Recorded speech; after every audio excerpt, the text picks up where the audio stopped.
તો વાત કરીએ સુરતની તો સુરતના કાપોદ્રામાં હીરાના કારખાનામાં કારસ્તાન જ્યાં કામદારે માલિકનો વિશ્વાસ કેળવી ઠગાઈ કરી છે। સારી ક્વોલિટીના હીરા બદલી નાખતા કામદાર સારા હીરા બદલી હલકી ગુણવત્તાના હીરા પધરાવતો હતો। જ્યાં હીરામાં વજન ઓછું આવતા માલિકને શંકા ગઈ હતી, ત્યારે શંકાના આધારે કારીગર બિપિન સેલડિયા પર નજર રાખી હતી। જ્યાં સીસીટીવીમાં શંકાસ્પદ હિલચાલ જોવા મળી હતી, ત્યારે કાપોદ્રા પોલીસ મથકમાં કારીગર સામે ફરિયાદ નોંધાઈ છે। તો કહી શકાય કે સુરતમાં જે ઘટના બની છે, જ્યાં કાપોદ્રામાં હીરાના કારખાનામાં કારસ્તાન ઝડપાયું છે। કામદારે માલિકને સાથે ઠગાઈ કરી છે। સારી ક્વોલિટીના બદલે હલકી ગુણવત્તાવાળા હીરા પધરાવી દીધા છે।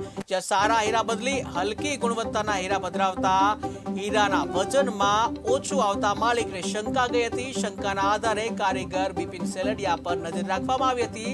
સીસીટીવીમાં શંકાસ્પદ હિલચાલ જોવા મળી હતી, જ્યારે કાપોદ્રા પોલીસ મથકમાં કારીગર સામે ફરિયાદ નોંધાવાઈ છે।